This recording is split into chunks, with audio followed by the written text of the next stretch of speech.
Oh, yeah.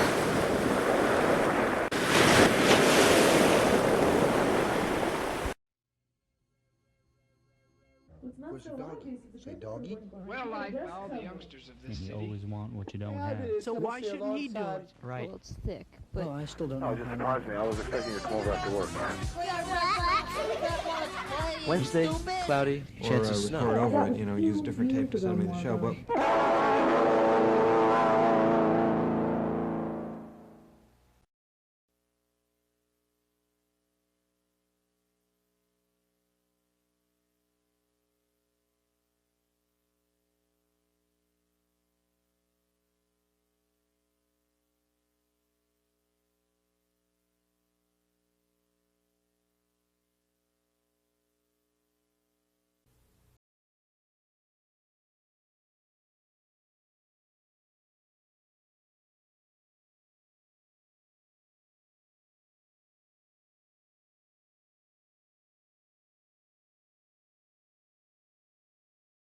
For Jeunesse, I think, is the most gratifying thing that I've ever done.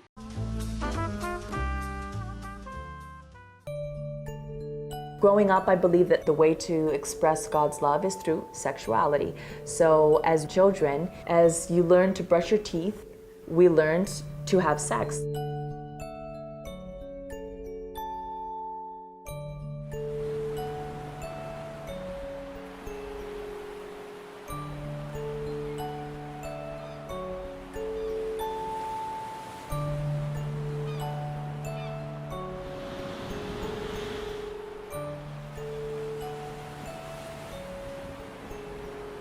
We lived in big communities that were closed.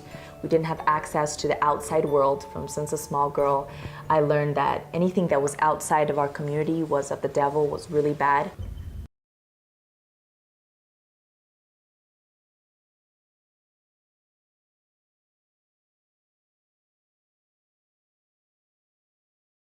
In the children.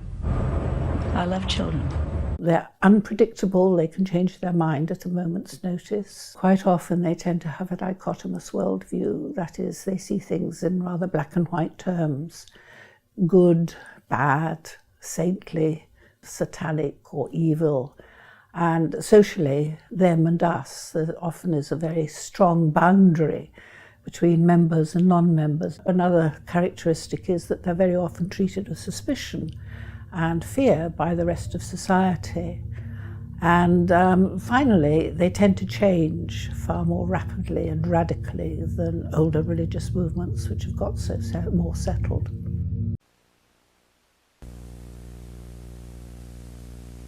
Classroom, or in old language a couple thousand years ago, disciples. Those who are trying to prepare themselves for entry into the evolutionary level above human, synonymous with the kingdom of God, the kingdom of heaven. We learned to have sex. Relationship, and I was feeling very scared and lost and confused and like, oh my gosh, am I going to be single forever? Am I ever going to be able to have a relationship? What's wrong with me? Like, all this stuff. And very shortly into the program, I started to recognize and experience that what I was looking for wasn't about a relationship. What I was looking for was about an experience of myself in my life. And once I understand how to have that experience of myself in my life for me, I can then have the relationship I want, or not, but I'm okay in either circumstance. And going through my life and going forward into my life from this place with that recognition, I feel like the possibilities are endless, and I feel like I have no fear in shooting for what I want ideally. There's no reason to settle, because any way I look at it, I'm gonna be good. That's awesome.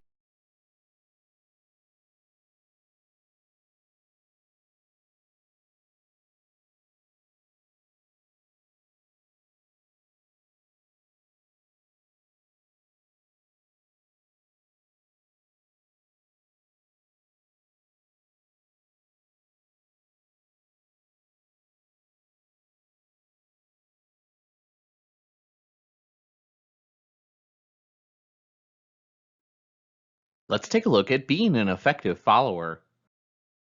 To be an effective leader, one needs good followers. About 70 to 90% of all work in organizations is performed by people in follower roles.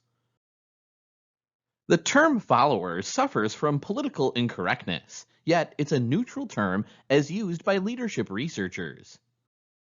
Followership has become so important that some organizations offer training in the subject.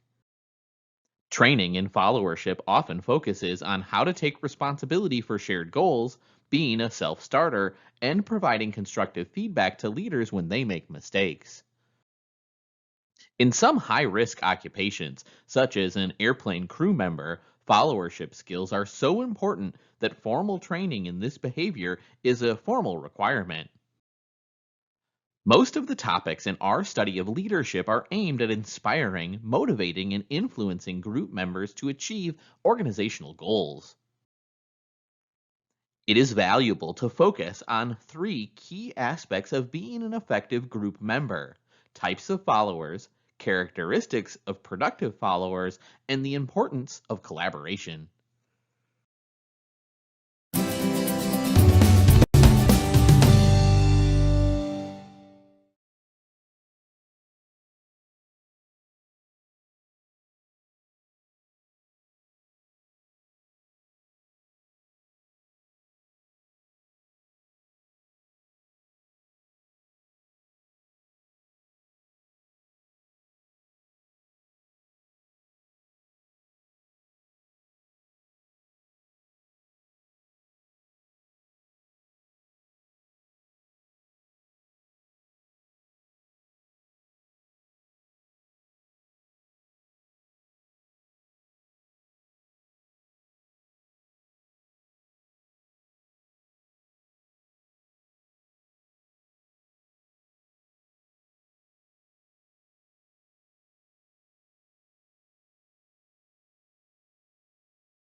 In this video, I'm going to be showing you guys exactly how you can gain 100,000 followers in just 24 hours. Since March, I've literally helped thousands of people do this, so I've seen the formula for how to do this over and over again, and it always happens the same exact way. But trust me, if you skip just one part of this video, that's going to be the reason that it doesn't happen to you. Yes, this can happen to anybody, and I think it will happen to every single person that watches this video if they follow the directions that I'm about to outline, use the blueprint that I tell you guys about, and never give up. Because trust me, even if every single one of your posts goes viral on TikTok, you don't use the tactics that I tell you about in this video, odds are you're just not going to grow as fast as the people that use this tactics. For those of you that don't know who I am, my name is Robert Benjamin, and I'm the CEO helping you guys grow on TikTok. I quit my job with Gary Vee in March in order to help millions of people grow on TikTok, and it has been the greatest journey that I've ever embarked on. If you guys have any questions about anything throughout this video, please leave a comment below. I'm going to be answering every single question that I get in the first 24 hours. Also, if you haven't already, make sure you smash that subscribe button because I make so much content you guys are not going to want to miss anyway. So I'm going to guess that you're wondering, how do you see these people literally blowing up on TikTok overnight and why it hasn't happened to you, and I'm about to explain it. Maybe you've had a video go viral, but you didn't gain a lot of followers, or maybe you just haven't had a video go viral yet, and you're wondering why it hasn't happened to you, but it happened to your friend at school, or happened to your friend at work, or happened to that random person that you follow on TikTok, and it's really bothering you and keeping you up. And trust me, if you follow everything that I'm about to tell you in this video, I don't care if you have 0 followers right now, or if you think you're Shadow Man, this can happen to you too. It can take you from not growing for the past 2 weeks to getting 100,000 followers literally overnight. I've seen this happen to so many people. I just had it happen to somebody like 2 days ago. I'm going to make a full video about it, so don't worry about that. So let's dive into the simple process that you guys need to use.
Started as an effort by a charismatic preacher to build a new society, but it ended, of course, with the tragic deaths of more than 900 people. Here's NBC's Joe Fryer. Side of the story, Eliseo Bishop, also known as Nature Boy, remains Jonestown was supposed to be a paradise in the South American jungle.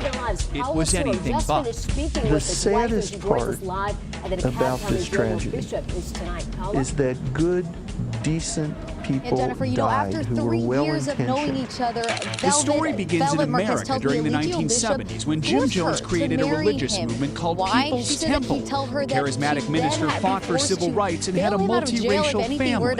It was the original Rainbow family. Including his adopted son, Jim Jones Jr. Did his message at the time resonate with you? Yes. No isms, no sexism, racism. But in the new book, The Road to Jonestown, author Jeff Gwynne details how Jones started to change. He's convinced himself that he is some sort of superhuman martyr. Jones persuaded nearly 1,000 followers to move to a remote jungle in Guyana. The concept was to build a new world. A socialist utopia. Jonestown was described as his paradise, and it was not. Former member Leslie Wagner Wilson says followers were overworked and underfed. And then as time wore on, I realized that there was no future in Jonestown. Jim became increasingly paranoid. Jones was obsessed with revolutionary suicide. He felt followers should be prepared to die for their cause, even having them drink fruit punch he claimed was poison. What is a sociopath? Well, a sociopath is someone who has unusual behaviors. Now, often the words sociopath and psychopath is used together. But personally, as a psychotherapist, I think there needs to be the two distinctions because there are two different traits. A sociopath basically doesn't have any kind of conscience. They're not aware of other people's distress or their actions causing other people distress. They don't have a conscience. For instance, they may borrow money from all sorts of people and never pay it back. And the other people will ask, so what about the money you owe me? And they say, oh, I'll pay you next week. And of course, they never do. They may tell fictitious stories about people and damage them very badly, but they don't have a conscience about what they do. Sociopaths often they can move from place to place because they lose their groups of friends very, very quickly, because people become quite suspicious of them after a while and don't really understand what's going on. People get quite frightened. So sociopathic behaviour can be quite disturbing, and it can ruin the person's life themselves as well as the people around. And they don't necessarily physically harm people, sociopaths. But they may not even intend to harm people or take pleasure in harming people. But they do have this set of personality traits where they simply don't care. They're not aware. They don't have an empathic awareness of what is happening because of their actions. So if you're with a sociopath, or you think someone is a sociopath, or you think you might be a sociopath, a sociopath can get some help. And it's important to consult a mental health professional who knows how to deal with sociopathic disorders. And there's a matter of building empathy, and people can build empathy later in life. It doesn't mean because you had a sociopathic behaviour when you were young that you'll always have a sociopathic behaviour. It may have been the result of your childhood upbringing, or part of an adjunct mental illness as well. So sociopathy can be helped. Take care for now. See you later. You have a car. You don't have health, you don't have money, you don't have a car. It's not what you have, it's what you love. What is the thing that you love the most? That's going to determine whether you're content or not, and if it's the right thing. And start a small group in my And if the thing you love the most is your job, not going to do it. The thing you love the most is money. The thing you love the most is your wife, your husband, your children. I'm telling you, it's not going to do it. That's why Jesus said, if you're going to come after me, you got to hate your mom, your dad, your brother, your sister. What does that mean? It doesn't mean you hate them. It means you love them less. Be kind to yourselves. Break your insecurities. Break your barriers. Accept yourselves. Because as Amy Bloom once said, you are imperfect, permanently, and inevitably flawed. And you are beautiful. Thank you.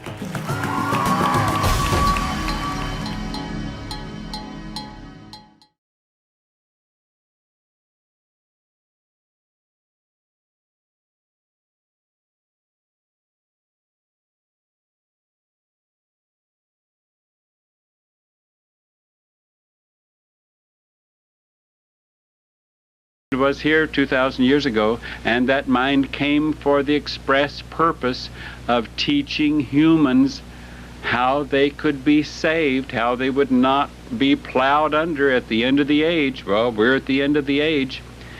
So the one, or the mind that was in Jesus, what? That mind is in me? You'll have to decide that for yourself. I must admit that I am here again, that I'm here saying exactly the same thing that I said then, trying to say it in today's language, trying to hope that for your sakes you can see what we have to offer you, for our Father offers you life. When Reverend Jim Jones founded the People's Temple in 1955, few could have imagined its horrifying end. This progressive religious movement rose in popularity and gained support from some of San Francisco's most prominent politicians. But in 1977, amidst revelations of brainwashing and abuse, Jones moved with several hundred followers to establish the commune of Jonestown in Guyana. Billed as a utopian paradise, the colony was more like a prison camp. And when a congressional delegation arrived to investigate its conditions, Jones executed his final plan. On November 18, 1978, 909 men, women, and children died after being forced to drink poisoned Flavor Aid. That grisly image has since been immortalized as shorthand slang for single-minded, cult-like thinking. They drank the Kool-Aid. Of my father. Today, there are thousands of cults around the world. It's important to note two things about them. First, not all cults are religious. Some are political, therapy-based, focused on self-improvement, or otherwise. And on the flip side, not all new religions are what we're referring to as cults. So what exactly defines our modern understanding of cults, and why do people join them? Broadly speaking, a cult is a group or movement with a shared commitment to a usually extreme ideology that's typically embodied in a charismatic leader. And while few turn out as deadly as Jonestown or Heaven's Gate, which ended in a mass suicide of 39 people in 1997, most cults share some basic characteristics.